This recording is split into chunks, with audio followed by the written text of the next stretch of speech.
주의 사랑 내 맘속에 멈지네 생명의 주일 위해 본연을 내어주셨네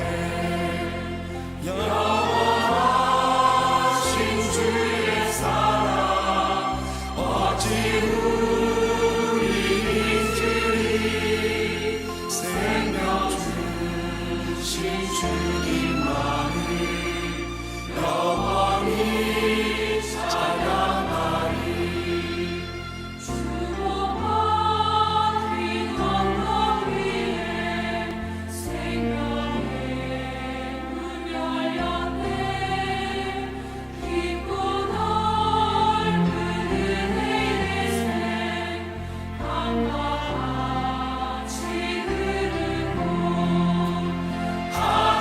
하나님의 자비하심 이 땅 위에 넘치네 평강의 왕 주님 예수 세상 죄 구속했네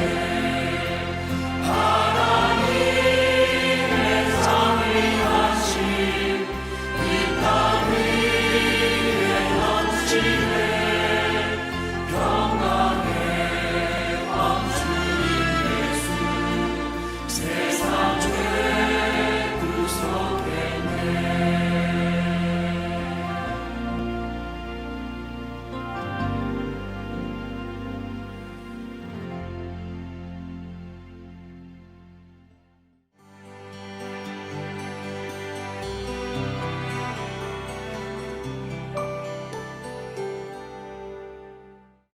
오늘 우리에게 주시는 하나님의 말씀을 같이 읽겠습니다. 창세기 18장 16절부터 33절입니다.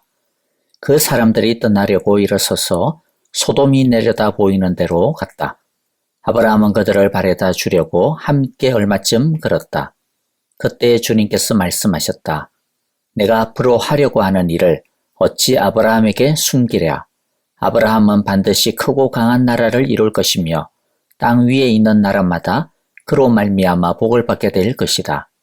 내가 아브라함을 선택한 것은 그가 자식들과 자손을 잘 가르쳐서 나에게 순종하게 하고 옳고 바른 일을 하도록 가르치라는 뜻에서 한 것이다. 그의 자손이 아브라함에게 배운 대로 하면 나는 아브라함에게 약속한 대로 다 이루어 주겠다. 주님께서 또 말씀하셨다. 소돔과 고모라에서 들려오는 저 울부짖는 소리가 너무 크다. 그 안에서 사람들이 엄청난 죄를 저지르고 있다. 이제 내가 내려가서 거기에서 벌어지는 모든 악한 일이 정말 나에게까지 들려온 울부짖음과 같은 것인지를 알아보겠다. 그 사람들은 거기에서 떠나서 소돔으로 갔으나 아브라함은 주님 앞에 그대로 서 있었다.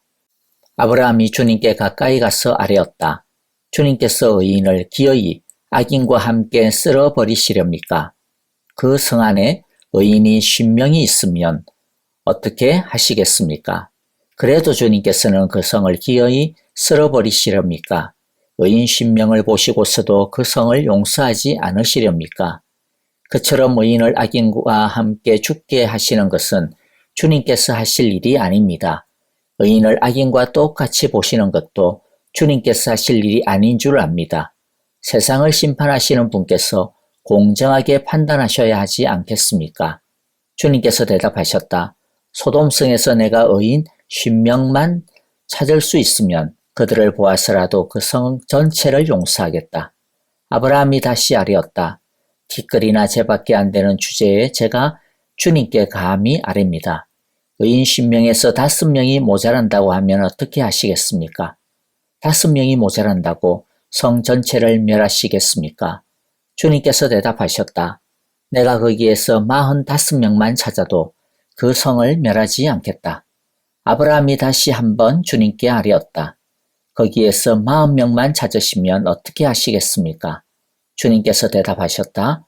그 40명을 보아서 내가 그 성을 멸하지 않겠다. 아브라함이 또 아뢰었다. 주님, 노하지 마시고 제가 말씀드리는 것을 허락하여 주시기 바랍니다. 거기에서 30명만 찾으시면 어떻게 하시겠습니까? 주님께서 대답하셨다. 거기에서 30명만 찾아도 내가 그 성을 멸하지 않겠다. 아브라함이 다시 아뢰었다. 감히 주님께 아뢰입니다. 거기에서 20명만 찾으시면 어떻게 하시겠습니까? 주님께서 대답하셨다. 20명을 보아서라도 내가 그 성을 멸하지 않겠다. 아브라함이 또 아뢰었다. 주님, 노하지 마시고 제가 한 번만 더 말씀드리게 허락하여 주시기 바랍니다. 거기에서 10명만 찾으시면 어떻게 하시겠습니까? 주님께서 대답하셨다. 10명을 보아서라도 내가 그 성을 멸하지 않겠다. 주님께서는 아브라함과 말씀을 마치신 뒤에 곧 가시고 아브라함도 자기가 사는 곳으로 돌아갔다. 아멘.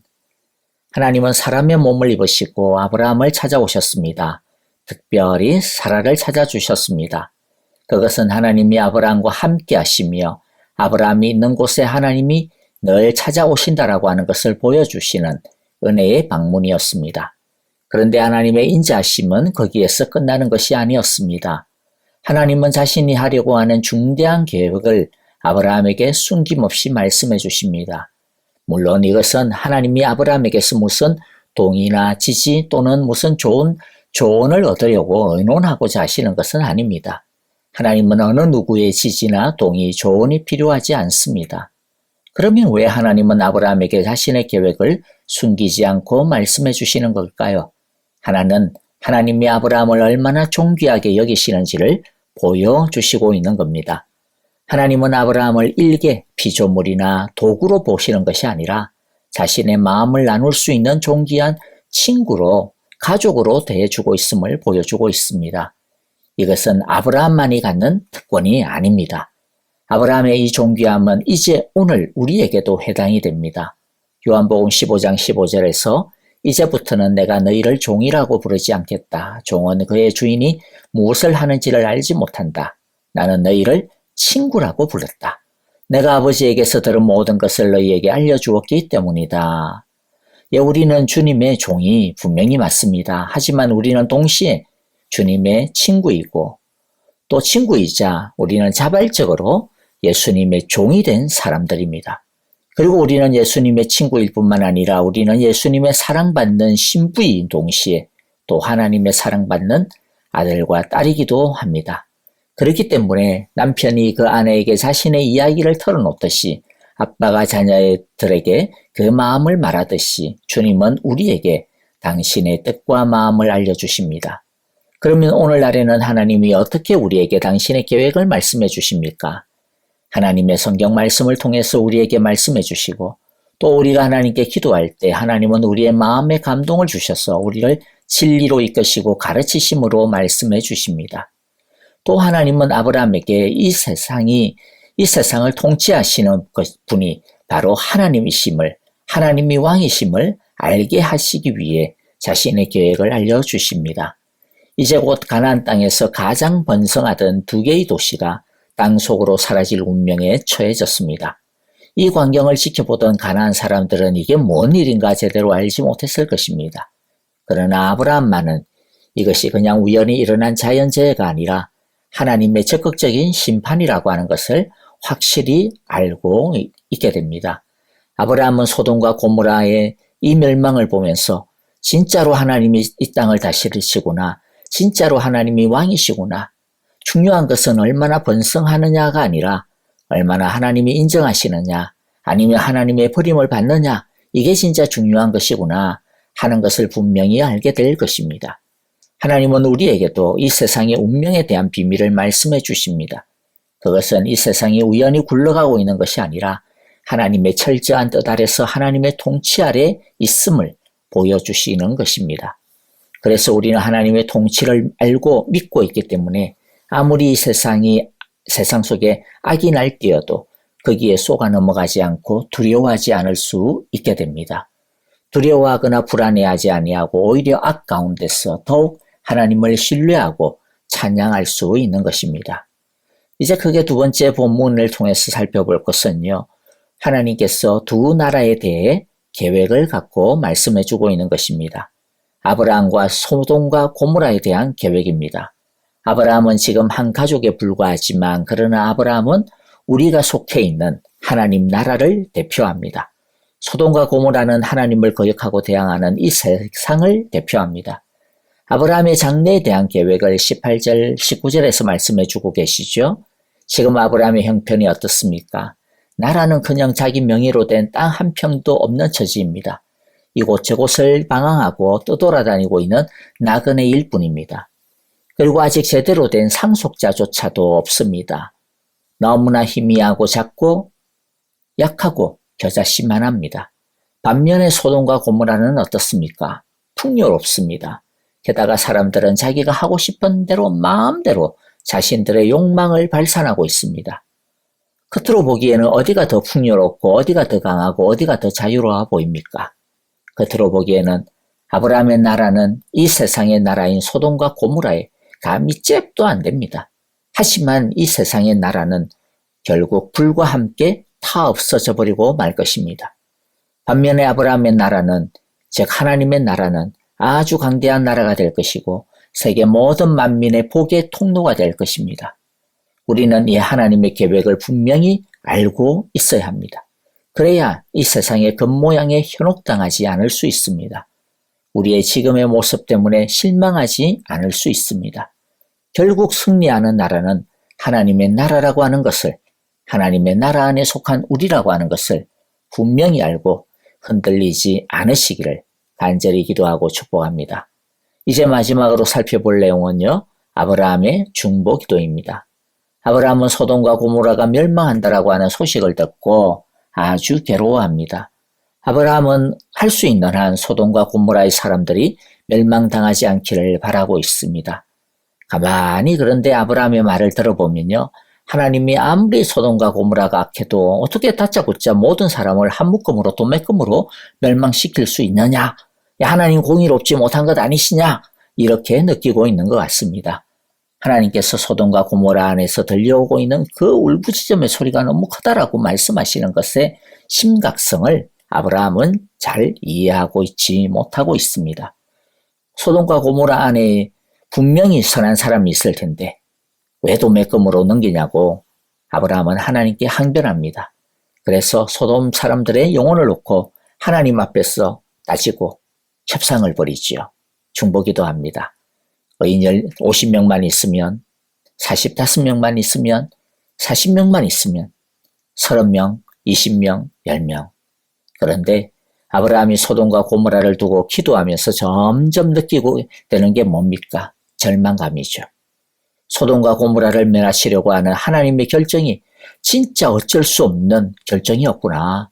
소돔과 고모라는 진짜 멸망당할 수밖에 없구나 라고 하는 것을 절감하였을 것입니다. 우리가 알아야 할 것이 이것입니다. 하나님의 공의는 공정하다라는 것입니다. 하나님의 정의는 빈틈이 없다라는 것입니다. 성경에 나오는 심판을 보면서 사람들은 어떻게 하나님이 도매금으로 선한 사람들과 악한 사람들을 한꺼번에 멸할 수 있느냐? 하나님이 공의롭지 못하다. 이렇게 흥분하는데요. 그러나 하나님의 심판은 우리처럼 감정에 치우치지 않습니다. 심판할 수밖에 없는 수준으로 그 악이 가득 찼기 때문에 심판할 수밖에 없으신 것입니다. 또 본문을 통해서 우리가 알아야 되는 것은요, 하나님이 아브라함의 협상에 기꺼이 응해 주시는 것, 도대체 왜 그럴까라고 하는 그 의미에 대해서 우리가 알아야 됩니다. 하나님이 아브라함이 하도 졸라대니까 마지못해서 응하신 것일까요? 아닙니다. 하나님은 자신도 의인을 찾고 있다라고 하는 것을 보여주고 있습니다. 하나님도 아브라함 이상으로 소돔과 고모라를 살릴 방법을 찾고 있음을 보여주고 있는 겁니다. 물론 하나님이 결정하신 것이기 때문에 그 결정에는 0.00001%의 빈틈도 없을 것입니다.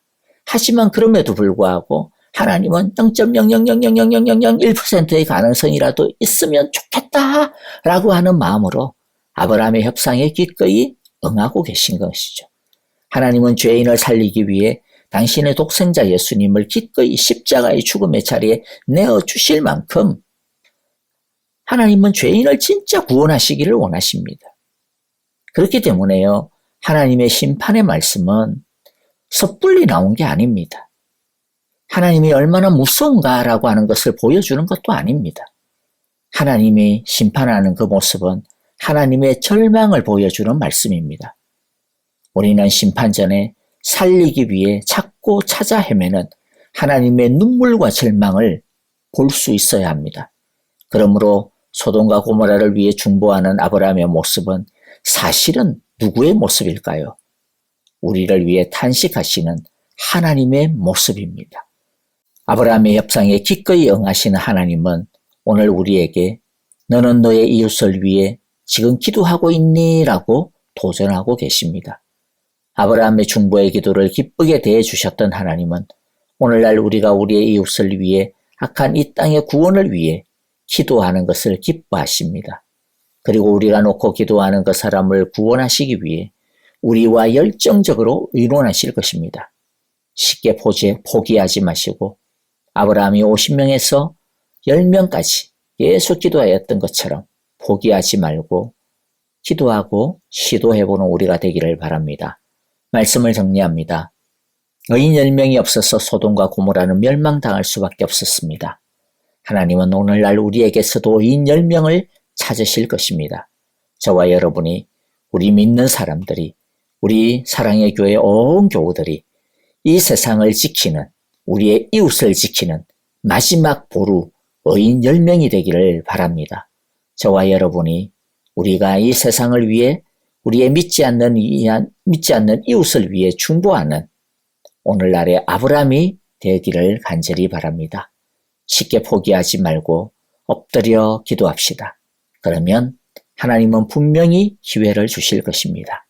가능성을 찾아주실 것입니다. 아멘. 오늘 이제 우리 하나님의 말씀 마음에 새기면서 찬양 드리면서 함께 기도하기를 원합니다. 하나님, 내 마음에도 아브라함의 이 마음, 아니 하나님의 구원하시고자 하시는 그 열망을 허락하여 주소서. 나의 기도를 들으시고 내가 기도하는 그 이웃들을, 그 사람들을 구원하시고 축복하소서라고 우리 함께 기도하기를 원합니다. 특별히 우리 영혼 구원을 위해서 온 세상의 영혼 구원이 아니라 내 이웃, 내 형제 자매들, 내가 정말로 하나님께서 나에게 맡겨주신 나의 이 바운더리 안에 있는 사람들을 생각하시면서 우리 함께 기도하는 시간 되기를 바랍니다. 오늘은 특별히 이 한 가지의 제목만을 가지고 간절하게 기도하는 시간 가졌으면 좋겠습니다.